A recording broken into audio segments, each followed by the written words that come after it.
Bueno, mi nombre es Jorge Dani Lisin y bueno, soy presidente de la Asociación Ucrania de Cultura Prosvita de la República Argentina. La asociación se crea en la Argentina en 1924 y su misión, su fundacional, su objetivo primordial es la difusión de la cultura ucrania en la República Argentina y aglutinar a todos los ucranios y sus descendientes en nuestro país. En la Argentina no hay estadísticas oficiales, pero entre ucranianos y descendientes se habla de una diáspora de alrededor de 300.000 ucranios. Los ucranios llegan a la Argentina en 4 olas migratorias. La primera en 1897 a la provincia de Misiones, 20 familias desde la ciudad de La Plata, arribadas primero al Hotel de Inmigrantes en Buenos Aires, y desde allí trasladadas a lo que en el año 1898 sería la colonia Apóstoles. Llegan obviamente en barco, en lo que en esa época era el sistema de inmigrantes, que eran inmigrantes que venían en tercera clase en los buques. Y bueno, el objetivo de ellos era encontrar un futuro mejor. Ese futuro mejor se daba a través de tener su propia tierra, tierra que por cuestiones demográficas posiblemente no tenían la posibilidad de tener en el lugar donde habían nacido, en la Ucrania. Las primeras familias que llegan a la Argentina se instalan en la ciudad de Apóstoles. Quiero marcar que eran, algunos dicen que eran 10 familias ucranias y 10 familias polacas, por eso se habla de la migración ucraniano-polaca a la provincia de Misiones. Todos venían del del entonces Imperio Austrohúngaro, del reino de Hálych y Lodomeria. Los primeros inmigrantes obviamente se dedican al oficio que ellos traían, ellos eran agricultores. Los primeros inmigrantes teóricamente se habían planteado un viaje a Canadá. Algunos dicen que en ese momento justamente Canadá cierra las posibilidades de inmigrar a este grupo de personas y que un agente migratorio les dice, bueno, pueden ir a la Argentina. Ellos vienen a la Argentina y se encuentran con algo diametralmente opuesto a lo que ellos conocían. Se encuentran con un clima que no era el mismo. Misiones, obviamente, el clima que existe en Misiones obviamente no es el mismo clima que existe en Ucrania. No había invierno, no había nieve, había selva, no estepas, ni siquiera serranías en el lugar donde estaban, porque el sur de Misiones es en general plano. Tampoco existían los mismos cultivos, así que bueno, después de a fuerza de prueba y error y con alguna ayuda que les da el gobierno argentino, aprenden a cultivar aquellas cosas que prosperan en la Argentina, el maíz, la mandioca, pero fundamentalmente después se dan cuenta que el cultivo más importante en Misiones es obviamente la yerba mate. Y hoy contamos en la provincia de Misiones, muchísimos de los productores son de origen ucranio y descendientes. Existen más de 20 marcas distintas de yerbas producidas por descendientes de ucranios. Las más conocidas, bueno, Rosamonte, Mate Rojo, Cadena, son todas marcas producidas por colonos, descendientes de colonos ucranios. La segunda oleada migratoria llega después de la Primera Guerra Mundial. Ya no es una oleada que se caracterice tanto por ser de agricultores, sino que en general hay no tantos agricultores como gente que venía de las ciudades, citadinos. Ellos se radican con las posibilidades que da el desarrollo industrial en la Argentina, de la industria frigorífica fundamentalmente, en las zonas de Docksud y Avellaneda y en el puerto de Berisso. Allí la industria frigorífica desarrollaba una actividad muy importante y bueno, por su adaptabilidad al frío y a las condiciones climáticas, los ucranios trabajan en ese tipo de emprendimientos. Hay una cuarta oleada migratoria, le decimos nosotros. La tercera oleada migratoria viene después de la Segunda Guerra Mundial. Es una inmigración que no fue muy numerosa, pero sí intelectualmente posiblemente la que realiza un aporte importantísimo al desarrollo cultural de la comunidad. Lo que sí es que de esa oleada inmigratoria, que algunos dicen que tuvo cerca de 7.000 inmigrantes, la mayoría de ellos después terminan reemigrando a otros países. Algunos retornan a Europa, otros marchan a Estados Unidos y Canadá. Luego en los años 90,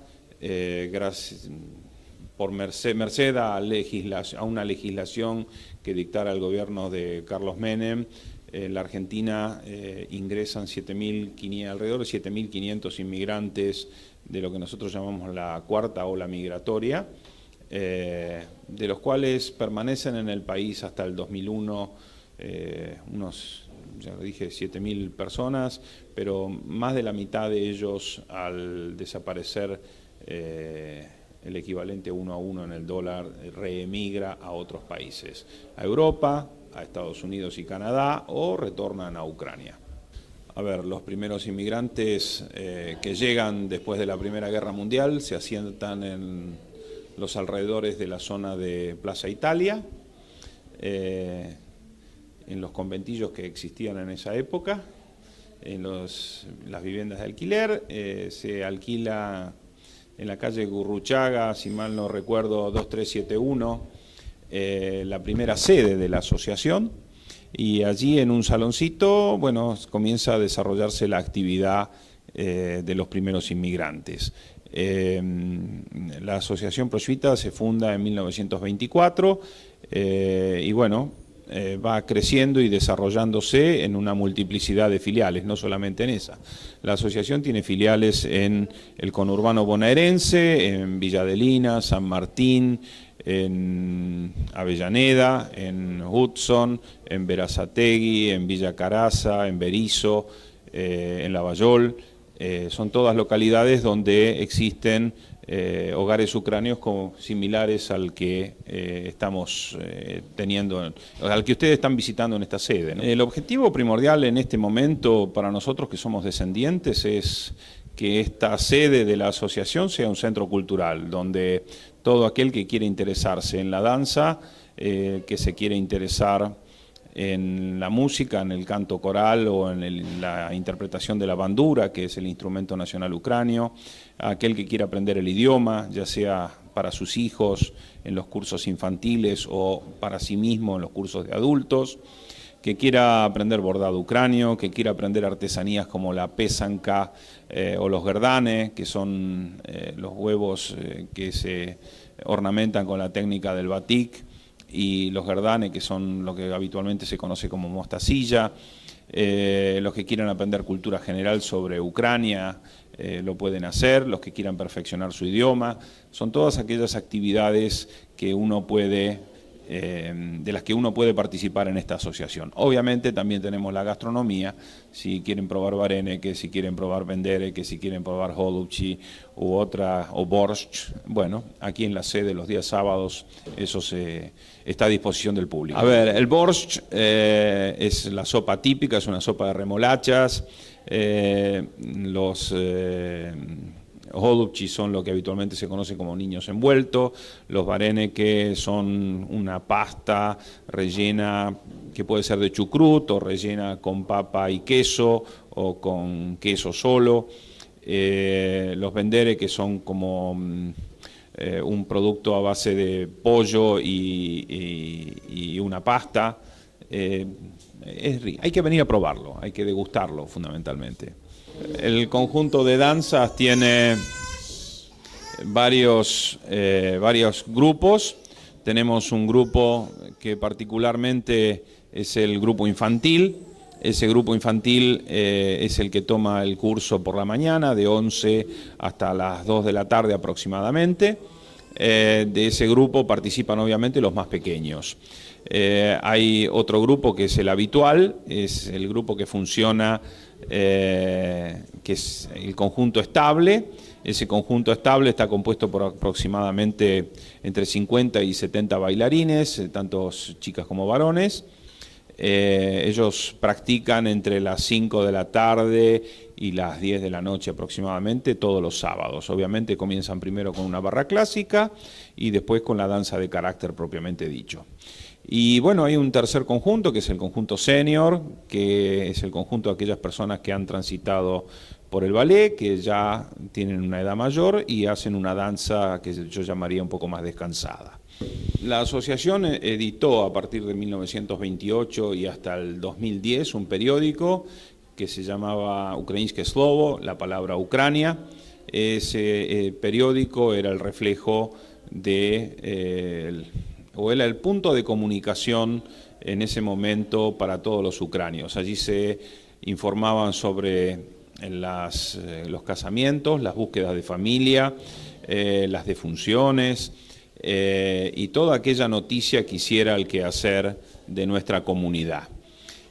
También, una vez que ello fue posible, y la asociación tiene en este momento una radio en AM, en Radio Antártida, que sale todos los miércoles a las 9 de la noche. Esa actividad es, obviamente, esa audición es semanal, obviamente, y también la pueden encontrar en nuestra página web. Para eso fue creado, es www.proshvita.org.ar.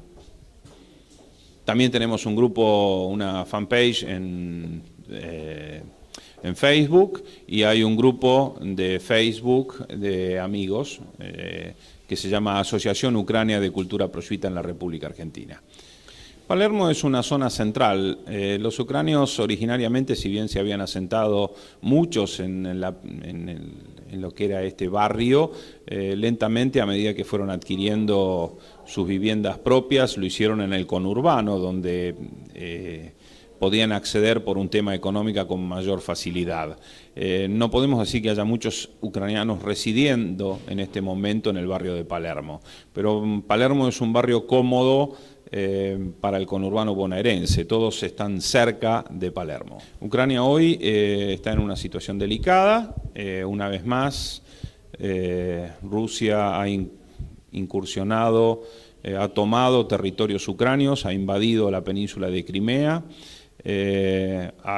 fomenta y desarrolla una guerra en el este de Ucrania, dando apoyo a mercenarios y personas que desestabilizan Ucrania, que es un país europeo que tiene derecho a partir de 1991 a tomar su propio destino sin tener que consultar a nadie, sin égidos de donde uno diga es un área de influencia de tal o cual país. Los ciudadanos ucranios decidieron que Ucrania tenía que pertenecer a la comunidad europea, y la negativa de los rusos a facilitar esa situación hizo que todo terminara en una guerra que ya lleva 10.000 víctimas ucranias, ¿sí? Obviamente nuestra comunidad está dolida por eso, manifestamos, trabajamos contra la desinformación que crean ciertos medios diciendo que esos son ucranios que buscan su independencia.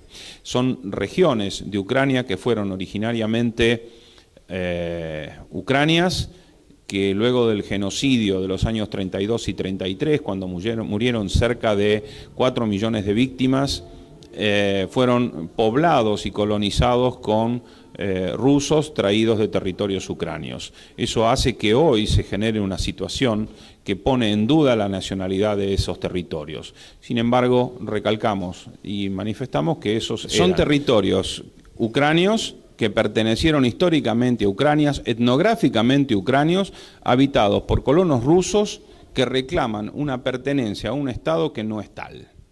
Ucrania sufrió durante más de 300 años la ocupación rusa, y con ese argumento es hoy invadida por ejércitos rusos sin el uniforme ruso y por mercenarios que, abonados y sostenidos armamentísticamente hablando por Rusia, hacen sufrir al pueblo, una vez más, al pueblo ucranio. En el año 32-33, las políticas estalinistas hacen que en Ucrania se genere una suerte de hambre artificial. Es decir, un país que estaba caracterizado por ser el granero de Europa, por tener la mayor producción de trigo, por alimentar a toda una región, es despojado total y absolutamente de todas sus cosechas, exigiéndosele cada vez más a aquellos que producían el grano que aporten una mayor cantidad.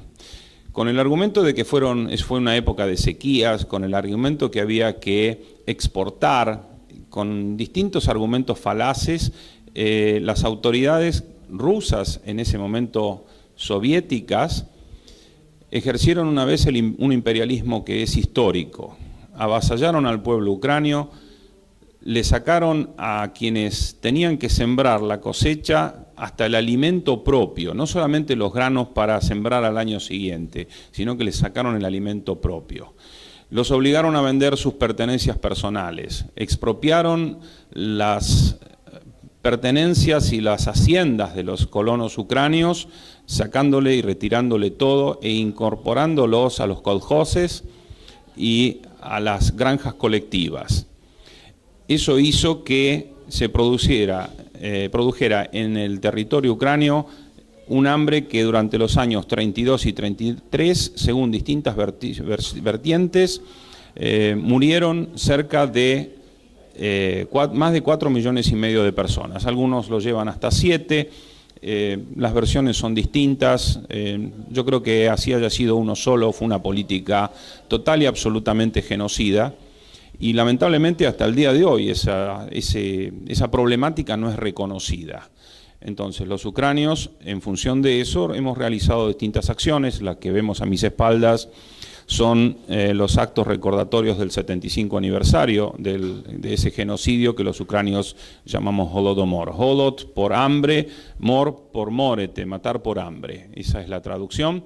En aquel momento, al cumplirse el 75 aniversario, se hicieron en la ciudad de Buenos Aires distintas acciones. Una de ellas fue merced a una gestión de la Iglesia Greco-Católica Ucrania y la aceptación del Papa Jorge Bergoglio, el Papa Francisco, se colocó en la Catedral Metropolitana una placa recordatoria de aquellos acontecimientos del Holodomor. Esa placa acompaña las placas de otros 2 genocidios, la Shoah judía y el genocidio armenio. Las 3 placas recuerdan los 3 genocidios más importantes que tuvo la humanidad en el siglo XX.